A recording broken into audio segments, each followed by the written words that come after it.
Naranasan mo na bang dumaan sa mga pagsubok ng buhay? Narito ang 5 senyales na sinusubukan ng Diyos ang iyong pananampalataya.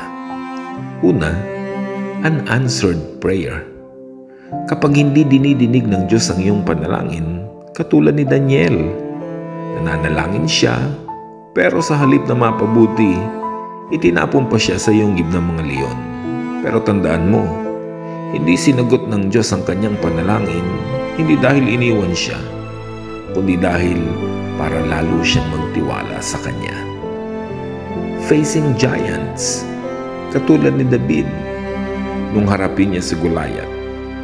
Marami tayong malalaking problemang hinaharap sa buhay, katulad ng problema sa pamilya, sa pera, at maging sa kalusugan. Ang mga problemang ito ay hindi pinadadala ng Diyos to defeat us, but to strengthen our faith. Unexpected losses, katulad ng nangyari kay Job, nawala ang lahat sa buhay niya, kayamanan, mga anak, at maging magandang kalusugan. Pero okay lang na mawala ang lahat, basta hindi nawawala ang Diyos sa buhay mo.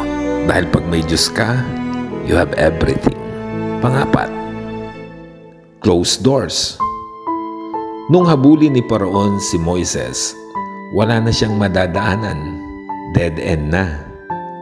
Pero yung closed door pala na yon ang magbubukas ng himala mula sa langit. Hinati niya ang dagat, nakaligtas ang mga Israelita, nakatawid sa tuyong lupa. Isolation. Naranasan ito ni Elias sa pakikipagbaka niya sa talamak na pagsamba sa Diyos-Diyosan. Naramdaman niya na nag-iisa lamang siya. Pero alam natin na hindi ito totoo dahil never naman tayong iniwan at pinabayaan ng Diyos natin sa langit.